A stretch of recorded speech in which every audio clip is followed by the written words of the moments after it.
Sa video na ito, ipapakita ko kung paano ang mag-file ng Form 1701A gamit ang EBIR Forms online. Ang deadline for filing nito ngayong taon ay April 15, 2025, Tuesday. Maaari ka nang mag-file anytime, on or before the deadline. Para sa mga nakapanood ng previous video natin ng ITR filing ng first quarter, second quarter, at third quarter, ang video na ito ay continuation lang dahil ang income tax filing ay cumulative basis. Ang annual income tax return na ito ay sumasakop sa kita or income para sa naunang taxable year na 2024, mula January hanggang December or kung kailan ang iyong date of registration hanggang December 2024. Please take note na ang gamit nating example ay COR na professional in general, at nag-opt for 8% IT rate. Work from home freelancer na may foreign clients, kaya walang withholding tax. Narito ang mga sample scenario na gagamitin natin sa pag-file ang annual ITR. Professional with fixed income BIR registered January 2024. Professional with irregular income BIR registered February 2024. Newly registered professional BIR registered October, November, December 2024 with more than 250,000 income. At newly registered professional with zero income. Kung ito ang iyong unang tax filing compliance, kailangan mong i-download ang EBIR form sa official website ng BIR. Buksan ang EBIR form sa iyong computer. Ilagay ang iyong tax identification number. Kung may nakasave ka ng profile dito sa app, automatic na maglulod ang iyong information. Sa list of BIR forms, piliin ang BIR Form 1701A Annual Income Tax Return, New. Click Fill up and OK. Sa susunod na screen, makikita na ang Form 1701A. Automatic na nag-load ang ibang personal information dito. Sa Item 1, huwag kalimutan ilagay ang year 2024. Sa Item 2, Amended Return, at sa Item 3, Short Period, naka-default na ito sa No. Sa Item 6, Taxpayer Type, i-click ang Professional dahil ito ang nakalagay sa ating COR example. Sa Item 7 Alphanumeric Tax Code, ATC, piliin ang Income from Profession 8% IT rate. Automatic na ito rin ang iyong tax rate sa Item 19. Para sa Item 10 at 12, ilagay ang iyong date of birth at citizenship. Sa Item 13, claim ang foreign tax credits, naka-default ito sa No. Sa Item 16, piliin ang iyong civil status. Sa Item 17 at 18 naman ay para lang sa mga married status. Sa Part 2, Total Tax Payable, automatic na ma-fill out ito ayon sa ilalagay mong information sa page 2. Sa Part 3, Details of Payment, leave it blank. Click Validate and then, OK. Click Next para pumunta sa page 2. Then, click Edit. Pumunta sa Schedule 4B, for 8% income tax rate. Ang unang example natin, ang registration date ay January 10, 2024, at may monthly fixed income na 30,000 pesos.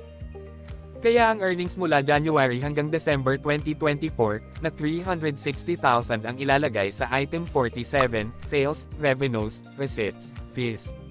Automatic na rin na may lalagay ang earnings sa Item 49, 53 at 55. Sa Item 54, ilagay ang 250,000 pesos na non-taxable income. Makikita sa Item 56 na may tax due na 8,800. Kung may binayarang tax payment noong mga nakaraang quarterly filings, kailangang i-fill out itong Section 4C, Tax Credits, Payments.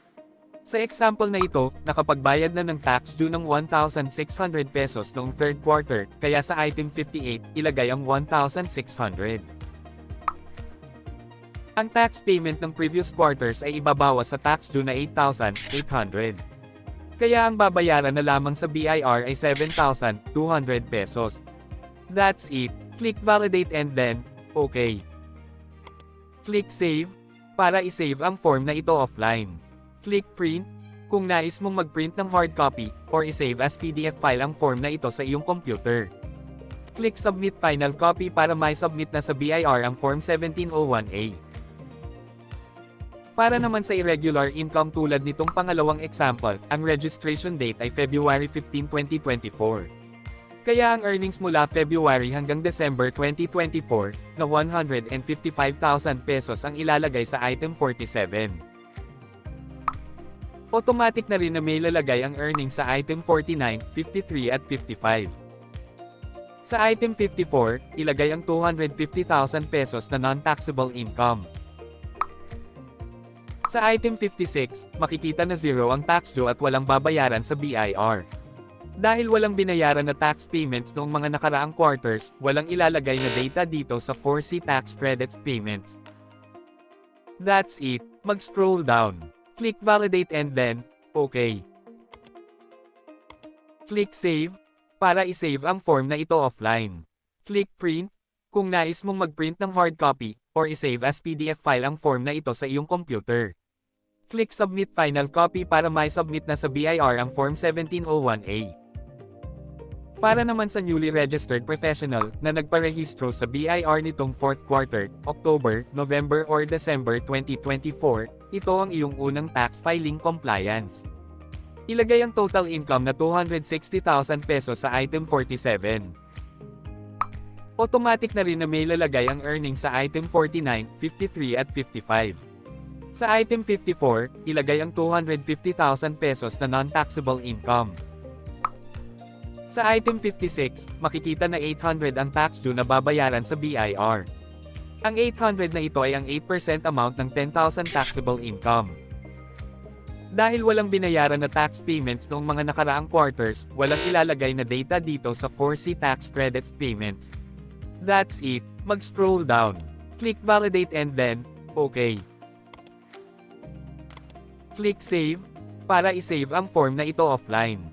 Click print, kung nais mong mag-print ng hard copy, or isave as PDF file ang form na ito sa iyong computer. Click submit final copy para mai-submit na sa BIR ang Form 1701A. Kung zero income naman, kailangan pa ring mag-submit ng Form 1701A para maiwasan ang open case at magbayad ng penalty. Dahil walang income, zero lang ang ilalagay sa item 47, at sa item 54, ilagay ang 250,000 pesos na non-taxable income. Sa item 56, makikita na zero ang tax due at walang babayaran sa BIR. Dahil walang binayaran na tax payments noong mga nakaraang quarters, walang ilalagay na data dito sa 4C tax credits payments. Mag-scroll down. Click validate and then, okay. Click save, para isave ang form na ito offline. Click print, kung nais mong mag-print ng hard copy, or isave as PDF file ang form na ito sa iyong computer. Click submit final copy para mai-submit na sa BIR ang Form 1701A. Click OK. Dito sa EBIR Forms Terms of Service Agreement, click OK. Kapag nakita na ang notification na ito ay submit successful na, click OK. Hintayin ang tax return receipt confirmation email galing sa BIR tulad nitong nasa screen. Huwag kalimutang bayaran ang tax due on or before April 15, 2025, pagkatapos ma-receive itong confirmation email galing sa BIR. Narito sa email ng BIR kung saan maaaring magbayad online. I-save as PDF file ang mga forms, at tax return receipt confirmation for your records, at i-upload ang mga ito sa cloud storage, para laging may backup copies.